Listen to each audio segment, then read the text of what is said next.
कार्यक्रम के प्रायोजक हैं श्री मदन भाई रेखाबेन हुमड़, रूपेन प्राची हुमड़, अनगवीर आर्शवीर हुमड़, रिक्ता विशाल सेठी, आरिका अर्जुन सेठी। दिगंबर मुनि बनने के बाद क्या आज मोक्ष हो सकता है? हां, हो सकता है, लेकिन विदेह क्षेत्र से। भरत और ऐरावत क्षेत्र में ऐसी व्यवस्था वर्तमान में नहीं है, क्योंकि यह पंचम काल है। इस काल में वह योग्यता नहीं है कि किसी साधक को यह मोक्ष पहुंचा सके। इसलिए विदेह क्षेत्र से तो आज भी मोक्ष है, लेकिन हमारे भरत क्षेत्र से मोक्ष नहीं। भरत क्षेत्र में भी चतुर्थ काल हो, मनुष्य का शरीर हो, दिगंबर अवस्था हो, लेकिन मिथ्यात्व साथ हो तो कहते हैं वह भी मोक्ष प्राप्त नहीं कर सकता। आचार्य कह रहे हैं मिथ्यात्व के कारण से मोक्ष का सुख संभव नहीं है, मोक्ष की प्राप्ति हो नहीं सकती। इसलिए पहला पुरुषार्थ सम्यक्त्व की प्राप्ति का होना चाहिए, मिथ्यात्व के त्याग का होना चाहिए। पुरुषार्थ तो करना पड़ेगा, बिना पुरुषार्थ के फल नहीं मिलता। हमें पेट भरने के लिए पुरुषार्थ करना पड़ता है, पेट पालने के लिए पुरुषार्थ करना पड़ता है, परिवार के लालन पालन के लिए, भरण पोषण के लिए पुरुषार्थ करना पड़ता है। जब इस छोटे से पेट को भरने के लिए पुरुषार्थ करना पड़ता है, तो मोक्ष पाने के लिए कितना पुरुषार्थ करना पड़ेगा, यह विचारणीय हो जाता है, सोचनीय हो जाता है। इसलिए जिंदगियां लग जाती हैं, तब कहीं जाकर के किसी जीव को मोक्ष की प्राप्ति होती है। हमारा जो संसार में परिभ्रमण चल रहा है, ये आज का थोड़ी है। अनादि काल से संसार में हम भ्रमण कर रहे हैं। कितनी कितनी योनियों में हमने जन्म लिया, कितनी कितनी पर्यायों को हमने धारण किया। ऐसी कोई पर्याय नहीं, ऐसी कोई योनि नहीं जिसमें हमने जन्म ना लिया। और हर पर्याय में हमने एक ही मिन्नत मांगी कि बस मनुष्य की पर्याय मिल जाए, ताकि मैं मनुष्य की पर्याय को प्राप्त करने के बाद अपनी आत्मा का कल्याण कर लूं।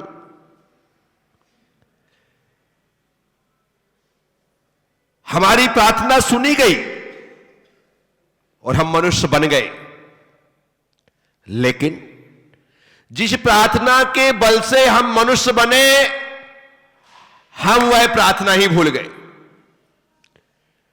मोक्ष जाने की साधना करनी थी, संसार के विषय भोगों में ही अपनी जिंदगी खपा दी, पूरी समाप्त कर दी। कितना अच्छा लगता है जब हमारे नगर में साधु संत आते हैं, ढोल बजा करके, बाजे बजा करके, बैंड बजा करके लेकर के आते हो। घर घर के सामने पाद प्रक्षाल होते हैं, आरती होती है, श्रीफल चढ़ाए जाते हैं, अर्घ चढ़ाए जाते हैं। भक्ति करते हुए लोग आते हैं, हो गुरु सा थारो चेला बनू में, यही बोल रहे थे ना। और हर पल तेरे, सब फालतू बातें हैं। हर पल तेरे साथ रहूं मैं, जब तक आप यहां हो तब तक आपके साथ रहूं मैं, उसके बाद नमोस्तु महाराज जी आप जाओ, हम यहीं ठीक है। बोलो हाँ या ना। हर पल तेरे साथ रहूं मैं, हर पल साथ रहने के लिए संग में आना पड़ता है क्या? सावन का महीना क्या बोलते हो, तो भूल ही जाता हूं, मुझे याद भी नहीं रहते। उसमें होगी राखी, तू राखी तेरी डोर बनूं मैं। वाह भाई वाह, कमाल हो गया। विचार करना, जितने आनंद से भर करके हम भक्ति भजन को गाते हैं, कभी दिल के किसी कोने में यह भाव साकार रूप ले ले और हम पल पल सत्संग में गुरु चरणों में रहने लग जाए तो समझना हमारा वह भजन गाना सुनना सफल और सार्थक हो गया। अन्यथा ये घर गृहस्थी से मुक्ति नहीं मिलती है।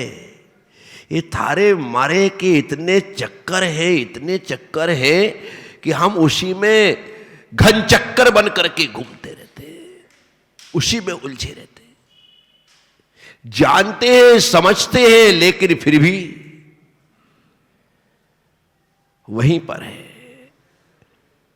कितने बार पढ़ा है आपने राजा राणा छत्रपति हाथिन के असवार, वरना सबको एक दिन, कितनी बार पढ़ा है बोलो? कई तो रोज पढ़ते हैं, रोज का काम है। यह पढ़ने के बाद भी हम भूल जाते हैं और उसी संसार में उलझे रहते हैं। आचार्य भगवान कुंद कुंद स्वामी कह रहे हैं, जब तक तू मिथ्यात्व के साथ रहेगा तब तक तेरे संसार का क्षय होने वाला नहीं है। इसलिए मिथ्यात्व को छोड़ करके, मिथ्यात्व का त्याग करके सम्यक दर्शन को धारण कर। सम्यक दर्शन ही असली संपत्ति है। मिथ्यात्व तो इस जीव की विपत्ति ही विपत्ति है। मिथ्यात्व के कारण ही यह जीव संसार में अनादिकाल से दुख को प्राप्त कर रहा है। दुख देने वाला यदि कोई है तो सिर्फ मिथ्यात्व ही है। उसी के कारण तो हम दुखी हो रहे हैं। मिथ्यात्व का मतलब है क्या? राजू गोधा, मिथ्यात्व का मतलब क्या है? भाई अध्यक्ष तो इसलिए पूछा मैंने, मिथ्यात्व का मतलब क्या है? हे भगवान,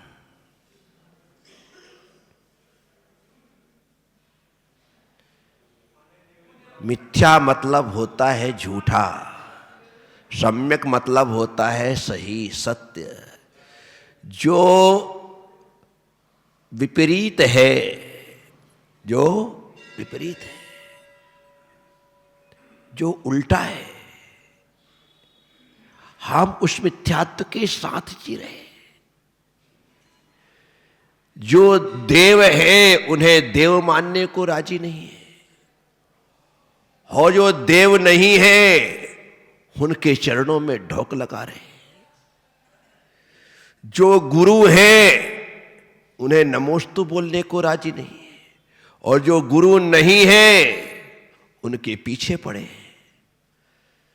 जो शास्त्र है उन्हें शास्त्र मानने को राजी नहीं है, जो शास्त्र नहीं है उन्हें दिन भर घोंके जा रहे, पढ़े जा रहे। जो धर्म है उसे धर्म स्वीकार नहीं कर रहे, और जो धर्म नहीं है उसकी जय जयकार किए जा रहे।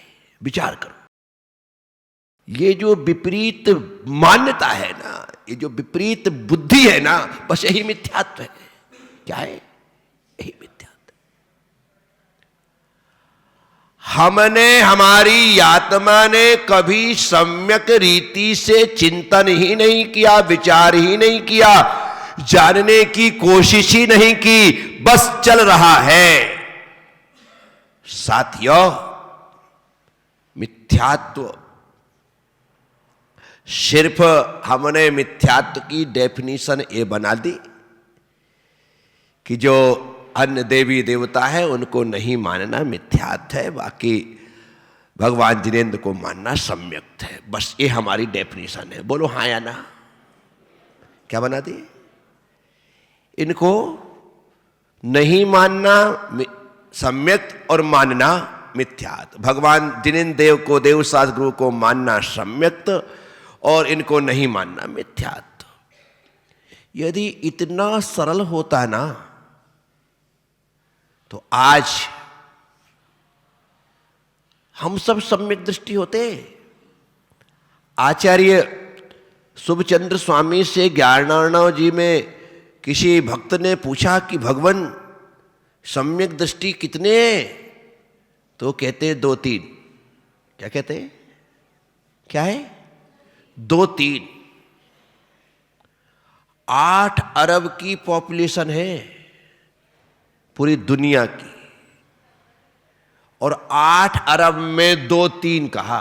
क्या कहा? 8 अरब में 2-3 में कितने परसेंट बनेंगे? जल्दी बताओ भाई, पढ़े लिखे हो तुम। निकलेगा कोई परसेंट आएगा? है? विचार करना। 2-3 का मतलब होता है अंगुली में गिने जाएं इतने। कितने? अंगुली में गिने जाएं इतने, बस।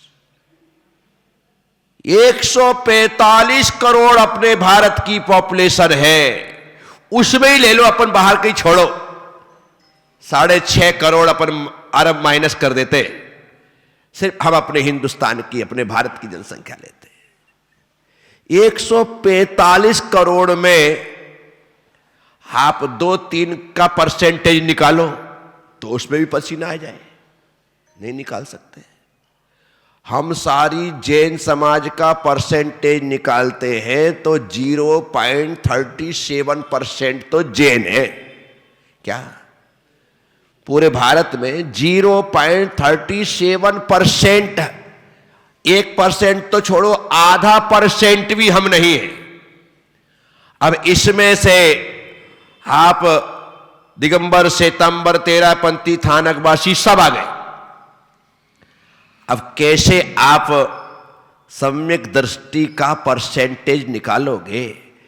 जब मैं बात को चिंतन में लाता हूं तो आचार्य शुभचंद्र स्वामी की बात बिल्कुल सही लगती है कि प्रभु 2-3 आप ठीक कह रहे हो, इससे ज्यादा हो ही नहीं सकते। क्यों? क्योंकि हमारा वो श्रद्धान भगवान जिनेंद्र के प्रति, सच्चे शास्त्र, सच्चे गुरु के प्रति वैसा है ही नहीं। इनके साथ जो श्रद्धान होता है वो आचार्य कहते हैं तत्वात् श्रद्धानम सम्यक दर्शनम। 7 तत्वों पर श्रद्धान करिए। किस पर श्रद्धान करिए? 7 तत्वों पर श्रद्धान करिए। अभी तो लोगों को 7 तत्वों के नाम नहीं पता, श्रद्धान क्या करेंगे? क्या किस किस को 7 तत्व के नाम याद है? हाथ उठाना ईमानदारी से। बाप रे बाप, ऐसा सन्नाटा। 7 तत्व के नाम याद नहीं है, हाथ नीचे। तो कैसे तत्व पर श्रद्धान होगा? हो गया बेटा। जीव, अजीव, आश्रव, बंध, संवर, निजरा और मोक्ष। खाली देवसाद गुरु पर श्रद्धान होने से सम्यक दर्शन हो जाएगा? नहीं हो सकता है। 7 तत्व पर श्रद्धान होना। यह जीव है जो इस अजीव के कारण, इस शरीर के कारण संसार में जीते हुए कष्ट को भोग रहा है, तकलीफ प्राप्त कर रहा है, दुखों को उठा रहा है इस शरीर के कारण। और ये शरीर और जीव दोनों मिलकर के राग द्वेष करते। क्या करते? इनके राग द्वेष करने से, अर्थात इनके लड़ने झगड़ने से आश्रय होता है। क्या होता है? कोई ना कोई तो बचाने आएगा। तुम्हारे घर में मारपीट हो, कुछ भी ना हो, अड़ोसी आ जाएगा, पड़ोसी आ जाएगा, कोई नहीं तो पुलिस आ जाएगी। आश्रय होगा। क्या होगा? और यदि पुलिस आ गई तो फिर तुम्हें बांध के ले जाएगी। बंद हो गया। क्या हो गया? बंद हो गया। अब जब तुम बंद गए यहां पर, तो अब तुम्हारे घर में कोई पुलिस आने वाली नहीं है, क्योंकि तुम तो जेल जा चुके हो। संबर हो गया। अब आपको 2 को पकड़ कर ले गए थे, एक को गुनाहगार समझा, एक को बेगुनाह समझा, एक को छोड़ दिया और एक को पकड़ के रखा। निजरा हो गई और दोनों को छोड़ दिया, मोक्ष हो गया। क्या हो गया? ये 7 तत्व है।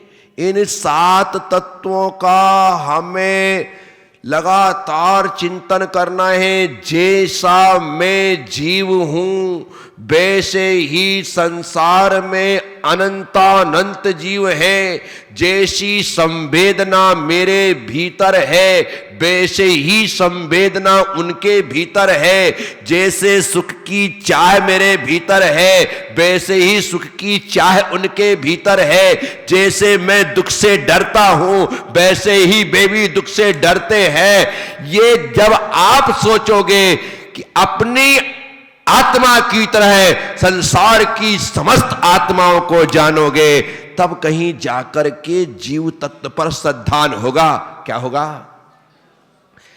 पहली बात। फिर दूसरी बात, मेरे द्वारा किसी को कष्ट ना हो, मेरे द्वारा, क्योंकि मुझे जरा सी यूं कोई चींटी भर ले तो मैं तिलमिला जाता हूं, और मैं किसी जीव को मारने के लिए यदि ऑल आउट, गुड नाइट या रैकेट आदि का उपयोग करूं तो विचार करना तुम्हारे भीतर जीव तत्व पर श्रद्धान है क्या? तुम तो उन्हें जीव समझ ही नहीं रहे हो, इसलिए तो मार रहे हो। धड़ल्ले से हम घास पर जा रहे हैं, बैठ रहे हैं, उखाड़ रहे हैं, कर रहे हैं, क्यों? क्योंकि हमने जीव माना ही नहीं।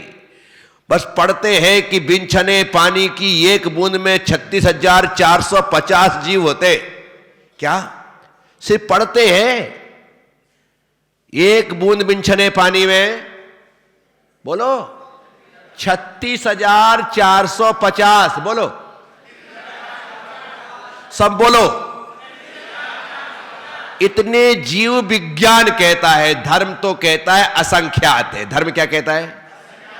अब आपने देखो, पढ़ लिया, जान लिया, सुन लिया, याद कर लिया कि एक बूंद बिनछने पानी में इतने हैं।